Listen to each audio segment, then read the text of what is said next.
Today, I want to start us off with a little experiment in word association. Okay, I'm in. I'm going to say a name, a proper noun, and I just want you to notice the very first image that flashes onto your internal projector.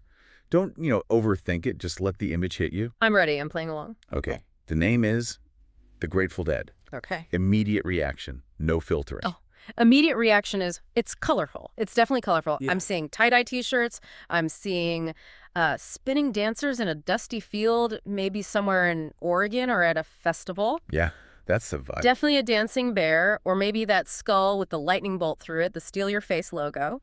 And inevitably, the bearded, benevolent, sort of disheveled figure of Jerry Garcia noodling on a guitar for what feels like a wonderful 20 minutes. Exactly. That is the cultural imprint. It's patchouli oil. It's the 1960s counterculture. It's truckin'. It is a very specific aesthetic of peace, love, and endless jamming. It's a whole universe. It is. But here is the hook for today's deep dive. And it is a sharp left turn from where I think most people expect us to go. What if I told you that the name The Grateful Dead wasn't just a cool phrase Jerry Garcia happened to pick out of a dictionary? Which, to be fair to the history books, is the legend of how it happened. Right. He opened a Funk and Wagnall's dictionary, his finger landed on the phrase, and he thought, that's it, that's our name. That is the origin story we all know. But the phrase itself, and this is the key, the story behind the phrase, existed for centuries, maybe even millennia, before the band played a single note. Mm-hmm. It wasn't a band name. It wasn't a brand. It was and is a recognized folktale type found on almost every continent on Earth. It's a narrative pattern, a very specific story structure that expresses what is, I would argue, one of humanity's oldest moral intuitions. It's baked into our DNA. And that is what we are digging into today. We aren't doing a biography as a rock band. We're not going to debate which version of Dark Star is the best. Oh, thank goodness. Please, let's not start a war in the comments section. I know our inbox would fill up with opinions on that anyway. Yeah. No, we're doing something much, much stranger.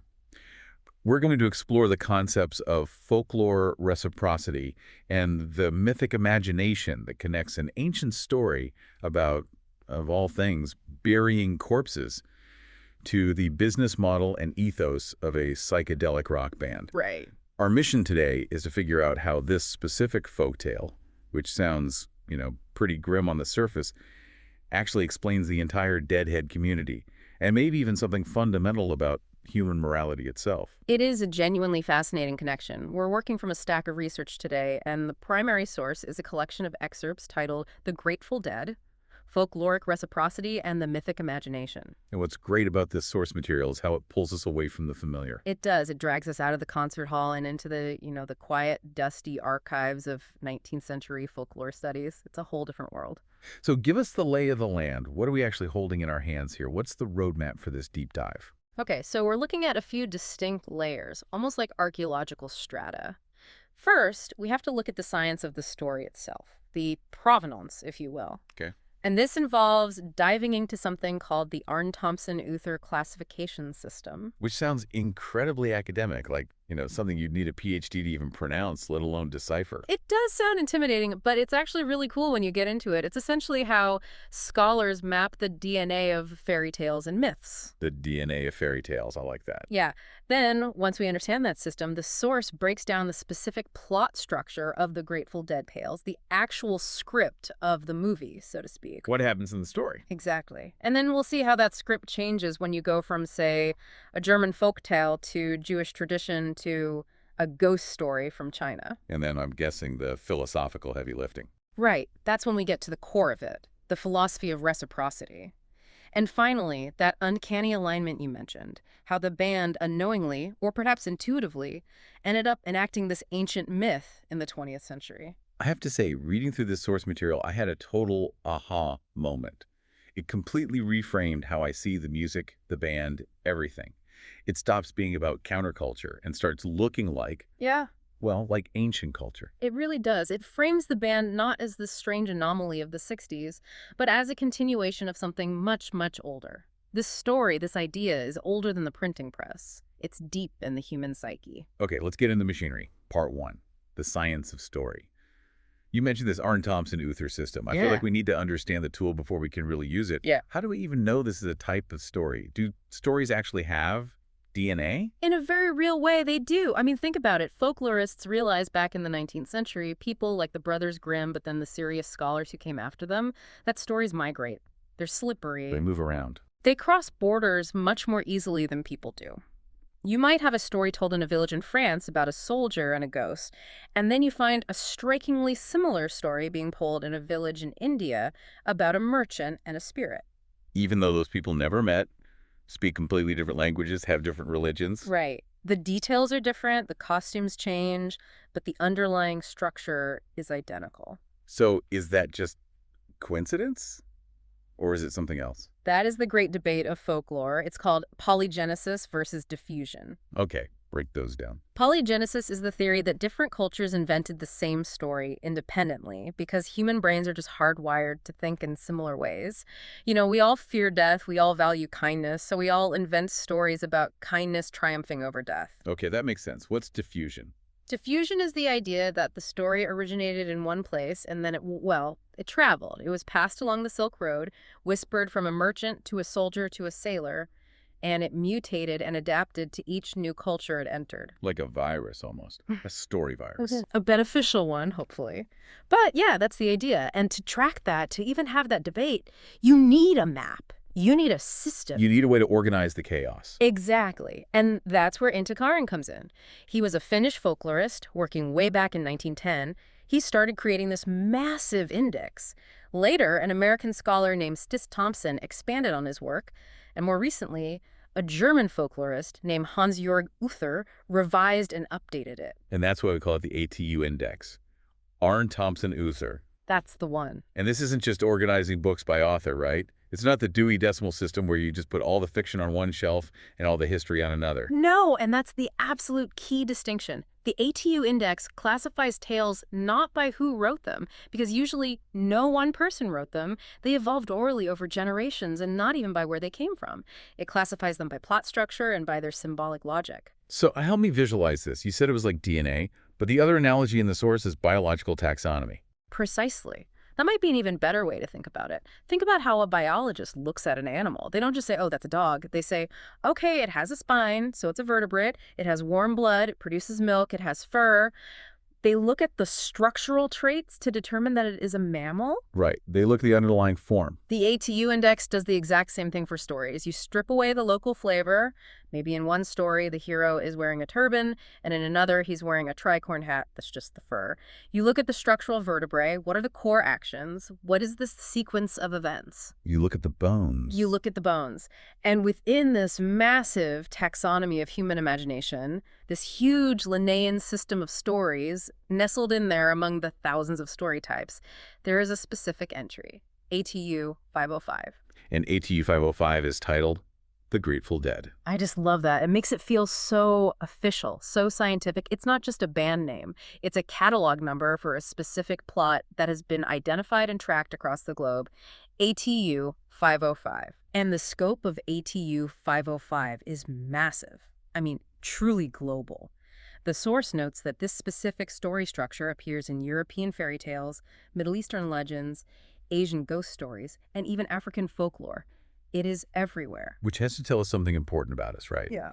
If this story keeps popping up in cultures that have literally nothing to do with each other or are separated by thousands of miles and hundreds of years, it must be scratching a very specific itch in the human brain. It has to be. The recurrence isn't an accident. The source argues that it suggests a shared moral grammar of humanity. A moral grammar. Yeah. It touches on something universal about how we view death, debt, and kindness. It's trying to answer a question we all have deep down. Do my actions matter once the person I helped is gone? You know, is the universe ultimately indifferent, or does it remember? And ATU 505 seems to have a very clear answer to that question. A very hopeful one. Okay, so let's look at that grammar. Let's look at the anatomy of this ghost story. If I'm watching a movie based on the ATU 505 script, what is the plot? What actually happens? The source identifies what it calls a remarkably stable structure. It almost always follows 5 specific steps. Once you know these 5 beats, you'll start seeing this story everywhere, even in modern movies and TV shows. Okay, walk us through it. What is step 1? Step 1 is the encounter with the dishonored dead. A traveler, this is our hero, usually a young man seeking his fortune, maybe the youngest of 3 brothers, you know the type. He comes across a corpse. Right. But it's not just finding a body in the woods. This is key. The corpse is being actively denied a proper burial. Denied why? Is he a criminal? A heretic? A plague victim? Usually it's about money. In the vast majority of these tales, it is almost always about unpaid debts. In many versions, the creditors are literally holding the body hostage. They're standing over it, refusing to let the family bury the body until the debt is settled. That is just grim. It's a scene of profound disrespect and social blockage. The dead man is stuck literally above ground, rotting because of a financial transaction from his life. Wow. It reduces a human being to a ledger entry. Hmm. It's saying your entire existence, your dignity in death, is less important than the money you owe. Exactly. It creates a crisis of dignity, not just for the dead man, but for the whole community that's allowing it to happen. Which leads directly to step 2. Step 2. Step 2 is the act of costly compassion. Our hero intervenes. But here is the crucial detail found in almost every single version of the story. It can't be easy. What do you mean? If a billionaire walked by and just tossed a bag of gold to bury the guy, it wouldn't be an ATU 505 story. That's just charity. That's easy. In this story, the hero usually has to use his last resources. So he's bankrupting himself. He's putting himself at risk. Yes. He has to give his last coin, or he has to sell his horse, which is his only means of transport. In some really intense versions, he actually has to enter into servitude himself to pay off the dead man's debt. So it's a true sacrifice. It must be a sacrifice. He has to sacrifice his own future to grant dignity to a complete stranger he never met. That's the real pivot point of the whole story then. He trades his own survival for someone else's dignity. It's completely illogical, strictly speaking. Economically, it's a disaster for him. He's made the worst possible investment. But morally, it's everything. And that selfless act triggers step 3, a future crisis. Because he's broke now, he's vulnerable. Right. Time passes, the hero moves on, but because he gave away his last resources, he is now in trouble. He faces an impossible task, a dangerous journey, or maybe he's trying to win the hand of a princess who sets these lethal riddles for her suitors. And he's stuck. He has no way forward on his own. He's hit a wall. He's hit a wall that his own compassion built. And that's when you get the twist. Step 4. Which is? Step 4. The return of the dead as helper. A mysterious ally appears out of nowhere. Now, in our modern horror movies, if the dead come back, they come back to eat your brains or, haunt your house. Right, they're malevolent. In ATU 505, the dead come back to save your life.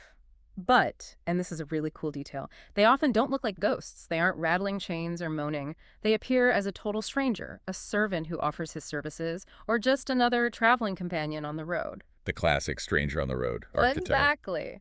This stranger joins the hero and says, "You look like you're in trouble. I'll help you." And they do. They help the hero succeed in the impossible task. They seem to have supernatural luck or incredible strength or some kind of secret knowledge. They are the ace in the hole. And that leads to the finale, step 5. Step 5. Reciprocity fulfilled. The hero has won. He has the princess or the gold, or he's survived the perilous journey. He's achieved his goal. The mysterious ally then turns to him and reveals their true identity. The big reveal. They say, "I am the spirit of the man whose debts you paid, the man you buried." They have repaid the kindness. And then, this is very important for the logic of the story, they vanish. They don't stick around. They return to the unseen world. It's so transactional when you break it down like that. I buried you, you helped me. But as the source argues, it feels so much deeper than just a business deal. Oh, it is. It's so much deeper. And the source makes a really important distinction here that we need to underline. This is not resurrection mythology. The dead don't come back to life to hang out and have a beer. Yeah. He doesn't rejoin society. Right. And it's also not a judgment narrative about going to heaven or hell. The story isn't really concerned with the afterlife in that sense. It's what the source calls relational cosmology. Yes. And I love that phrase. It's the idea that the universe itself is built on relationships, on connections that survive the physical barrier of death. The bond that was established by that one act of kindness is stronger than the grave. The universe, in these stories, keeps score, not necessarily of your sins, but of your compassion. It implies that the dead are still part of our community. They're just unseen. Unseen, but not uninvolved. Okay, let's make this concrete. We have this structure, this 5-step ATU 505 skeleton. But stories live in the details, in the flesh. The source gives us a world tour of the dead, which I think is a great way to put it. Let's go through these because they really color in the lines. First stop, Europe. Right. We have the German soldier and the buried debtor. This is a classic iteration, the kind of thing you'd find in the Grimm collections or other German folklore anthologies from the 19th century. So set the scene for us. Tell it like a story. Okay, so the setup involves a discharged soldier. It's post-war. He has almost nothing, just a few corns to his name, basically his severance pay. He's walking home, probably tired, probably dusty and disillusioned. A very common figure in old European tales. Very. And he comes across the scene of cruelty in a village square. There's a corpse laid out on a bier, and the local creditors are abusing it. Maybe even, in some versions, physically beating the corpse, screaming that he won't be buried until his family pays what he owed. The villagers are all watching, but nobody's doing anything. It's a very visceral image of greed versus humanity. The bureaucracy of debt literally pursuing you even after your heart stops beating. It is. It's horrifying. And the soldier, following the pattern perfectly, steps in. He doesn't know this dead man from Adam, but he can't stand the indignity of it. He takes out his purse and pays the debt with his severance. He gives it all. And now he's destitute. Completely destitute. But he has his life, he has his honor, so he moves on. The crisis. Step 3. Exactly. Time passes. He eventually hears of a kingdom where the king has a beautiful daughter, and he decides to try and win her hand in marriage. But as is typical in these tales, the king is fiercely protective. He has set a series of impossible tasks. Like what? Oh, you know the type. Bring me a feather from the golden griffin, or sail this ship on land and sea, or find the magic ring I lost in the ocean. Things no mortal man can do, and if you fail, you lose your head. The soldier has absolutely no chance. Until a stranger in a gray cloak appears at his side and offers to be his servant. This stranger is odd, he's quiet, but he's incredibly, almost magically capable. He helps the soldier complete every single task. Using magic or secret knowledge, the soldier wins the princess. They're about to get married and live happily ever after. But then comes the twist. The stranger demands his payment. Which is? The soldier had promised him half of everything he gained. Okay, so half the kingdom, half the gold. That seems fair. No, that's what the soldier thinks too. But the agreement was half of what you gain. The main thing he gained was a bride. The stranger points to the princess and demands half the bride. Whoa. Okay, that took a really dark turn. That feels very much like the story of Solomon and the baby. It's exactly that kind of test. It's a horrific, impossible demand. The soldier's trapped by his own word. He's trapped by his honor. He gave his word, so he has to follow through. So trembling, he agrees. He draws his sword to literally cut the bride in half. I'm assuming he doesn't actually go through with it. Please tell me he doesn't. He is willing to, and that is the absolute key to the whole story. The moment he lifts the sword, demonstrating his resolve to keep his promise no matter the personal cost, the stranger stops him. The reveal. The stranger reveals himself as the spirit of the buried debtor. And he says, essentially, I was testing your spirit. You gave your last coin for my dignity, and now you were willing to sacrifice your own happiness to keep your word to me. You have passed the test. That is just intense. It's almost shocking. Yeah. What is the moral pivot there? Why put the hero through that additional trauma? The source argues that the second test, the test of the bride, was actually more important than the first. The first test was about generosity. The second test was about detachment. Detachment from what? From ownership. From the idea that the reward was his. Grace appears when the hero surrenders ownership of everything. He gave his last coin for the burial, and now he was willing to give up his prize, his bride, to keep his word. It's about total selflessness. It's saying that true character isn't what you're willing to do to get something. It's about what you are willing to give up. Wow. Okay, let's move from Germany now to Jewish tradition. The source mentions a specific Hebrew term here that I think is just beautiful. Cheesed shelimet. Yes, it's a cornerstone of Jewish ethics. Yeah. In Jewish folklore, and more importantly, in Jewish law and ethical literature, the act of caring for the dead, specifically preparing the body for burial, the ritual washing called the tahara, and the burial itself is defined as cheesed shel emet. And you had to translate that for us. It translates roughly to true kindness, or sometimes kindness of truth. Why true kindness? Is other kindness somehow false? Not false, no, but transactional, potentially transactional. Think about it. If I buy you lunch today, there's a distinct possibility, however small, that you might buy me lunch next week. Or at least you'll think well of me and maybe introduce me to a potential client. Right, there's a potential for reciprocity in the living world. We're social animals, we trade favors, it's how society functions. Exactly, but the dead? Well, the dead can't buy you lunch. They can't pay you back. They can't. Kindness to the dead cannot be repaid by the recipient. They are gone. They can't vote for you. They can't give you a loan. They can't even say a simple thank you. Therefore, it is considered the purest form of altruism. You are doing it solely for the sake of the other, for the sake of human dignity, with zero expectation of any earthly reward. That's a profound concept. So how does the ATU 505 story play out within this tradition? How does it change? Well, the narrative arc shifts slightly in a way that reflects that philosophy. In Jewish folklore, the Grateful Dead usually don't return to help you win a princess or get rich. That's a bit too Yeah. fairy tale, a bit too materialistic. Instead, the spirit often returns as a protector, a guide, or as an advocate in the spiritual realm. So if you are facing some kind of spiritual trial, or there's a heavenly court judging your soul, the soul you helped stands up and speaks for you. Exactly. Or if a demon is attacking your family, the spirit intervenes to protect them. The moral pivot here moves from a material reward to what the source calls cosmic justice. Ethical action aligns the individual with the moral structure of the universe. You aren't doing it for a payout, you are doing it because it restores the moral order, and that order will, in turn, sustain you. Okay, let's go even further east. The source talks about Chinese ghost stories and how they fit this pattern. Yes. And here, the cultural context is all about the balance of yin and yang and the proper flow of energy, or qi. Right. So in this worldview, an improper burial isn't just rude or unethical, it's a disruption of the entire cosmic machinery. Correct. An unburied body or a disrespected grave creates bad qi. It's a blockage.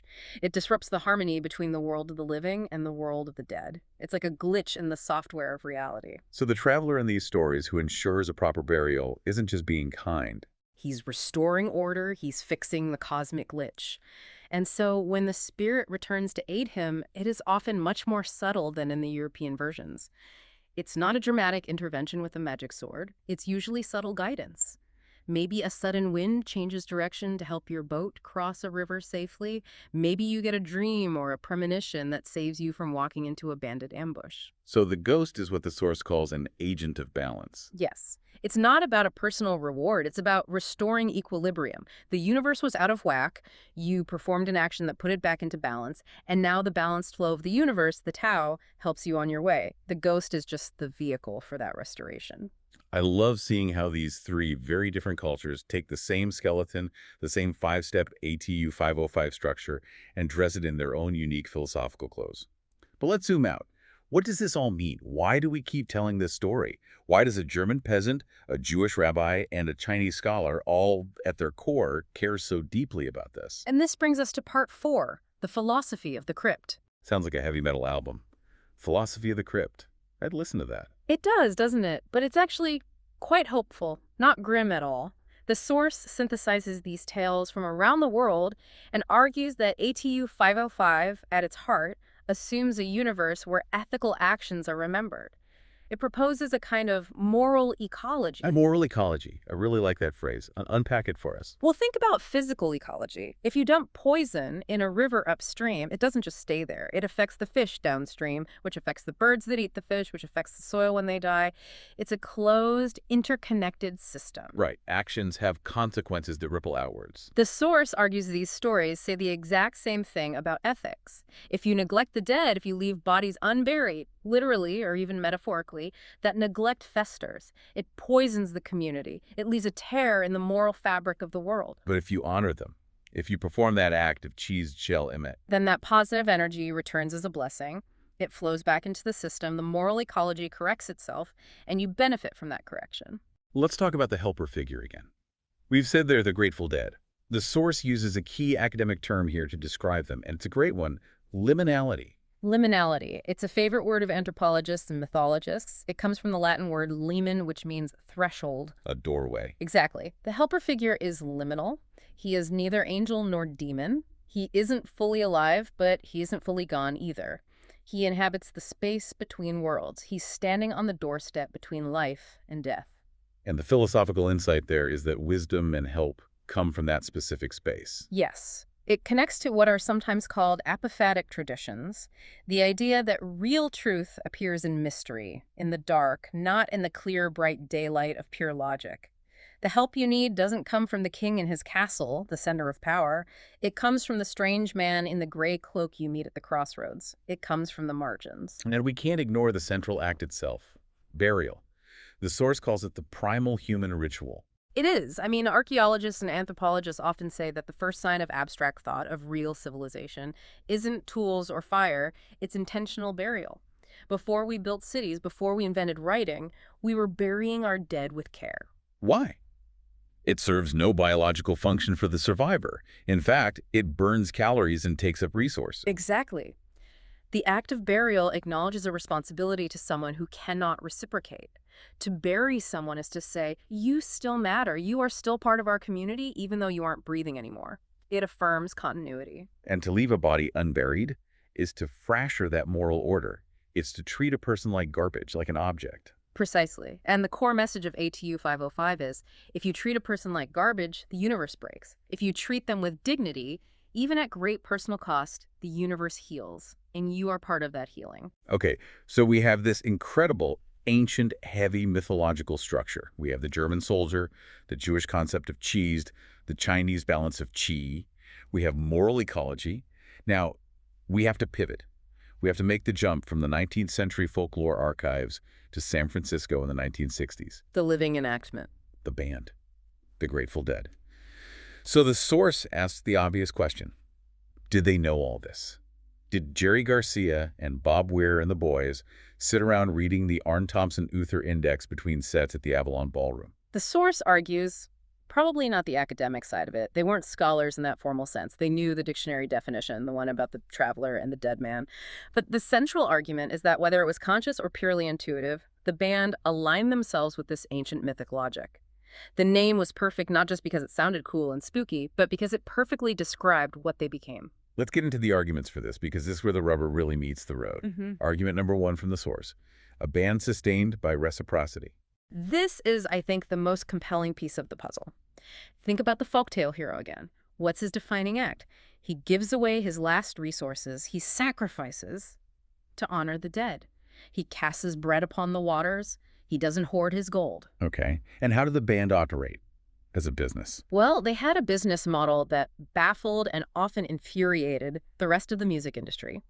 In the 70s and 80s, the industry was all about control. Copyright, no photos, no unauthorized recording. If you were caught bootlegging a show, you were stealing from the artist. Bands would confiscate tapes, have security throw you out. And the Dead said, here, plug your microphone right into our soundboard. They encouraged it. They created specific taper sections right behind the soundboard where fans could get the best possible audio.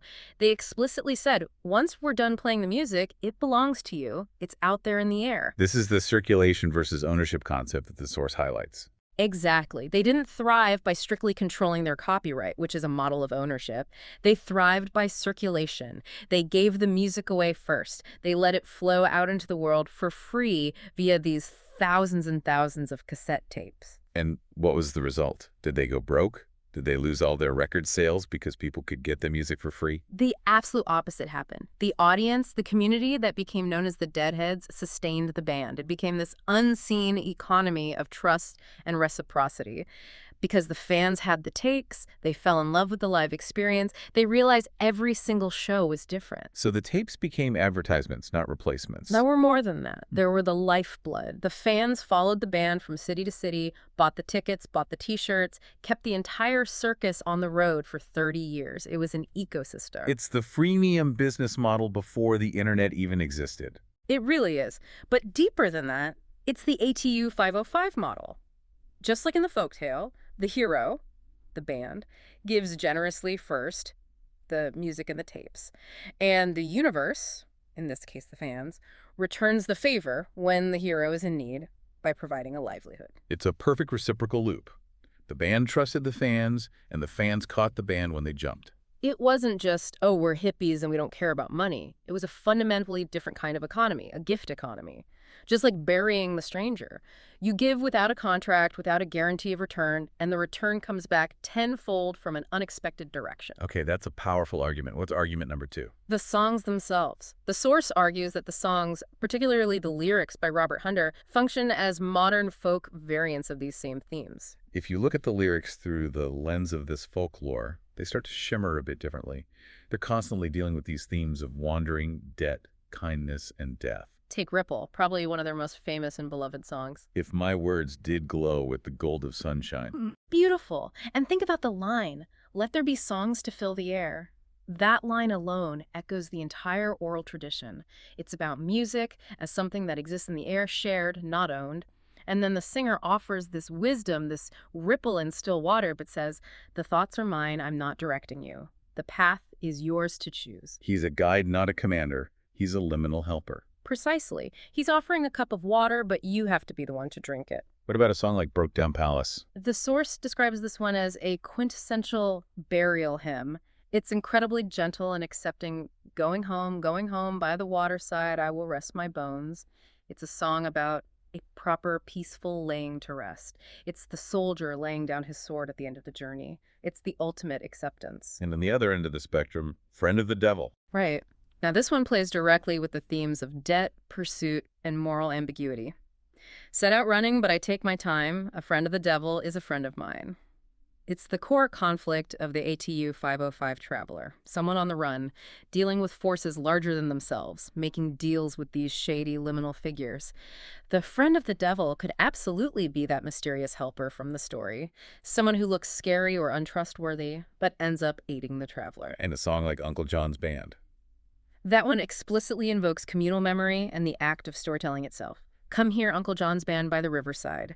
It's about the community gathering together around the music, the story, and then that incredible line, "It's the same story the crow told me. It's the only one he knows." Wow. It's connecting the band's music directly to the ancient, animalistic, pre-literate storytelling of the deep past. The conclusion here is that these songs don't preach. They don't give you a 10-point plan. Never. Like good folklore, they circulate. They offer stories, they offer images, they don't offer dogmas. You listen to Box of Rain, and it's a song about gently easing someone into death. Such a long, long time to be gone and a short time to be there. It's a funeral song, but it's full of light. It's performing that cheesed shell emet, that true kindness for the listener who might be facing loss. Which brings us to argument number 3, and this is my favorite term in the whole deep dive, the dead as cultural psychopomps. It is a $5 word, isn't it? It sounds very grand. It does. Define it for us. What is a psychopomp? A psychopomp, from the Greek, is a guide of souls. In mythology, it's the figure that leads the souls of the dead to the afterlife. Hermes in Greek mythology, Anubis in Egyptian mythology. They don't judge you, they don't decide if you go to the bad place or the good place. Their only job is to lead you across the threshold. They are the ferrymen. And the band, the Grateful Dead, played this role for their audience. Metaphorically, yes. Think about the concert experience. They weren't priests. They weren't prophets telling you how to vote or how to pray. They never stood on stage and gave sermons about how to live your life. They just played. Yeah. For 3 hours. They just played. And in doing so, they became guides through altered states. Whether that state was induced by the music, by the communal dancing, or, let's be honest, by certain chemical substances. Right. Let's be real, psychedelics were a part of the culture. But even without any drugs, the music itself, the long improvised jams, the famous drums and space segments where the music would completely dissolve into chaos and then slowly rebuild itself into a new song, that is a journey. They created a safe, liminal space where people could go on an inner trek. And just like the Grateful Dead helper from the story, the band appears when you need them, they assist you on the journey, and then they leave no doctrine behind. They leave only resonance. They play the show, the music hangs in the air, the final feedback fades, and then they pack up the trucks and they go to the next town. They don't stay to rule over you. They are transient helpers. It really does make the name feel less like a random coincidence and more like destiny. Like they stepped into a mythological role that was waiting for them for 1,000 years. Inevitable is the word the source uses. The myth was waiting for a modern vessel, and it found one in a bunch of quirky musicians from Palo Alto. So as we wrap this all up, let's try to synthesize this. We have this ancient story from the Middle Ages and a psychedelic band from the 1960s. What is the great through line? What is the big picture here? I think it's this.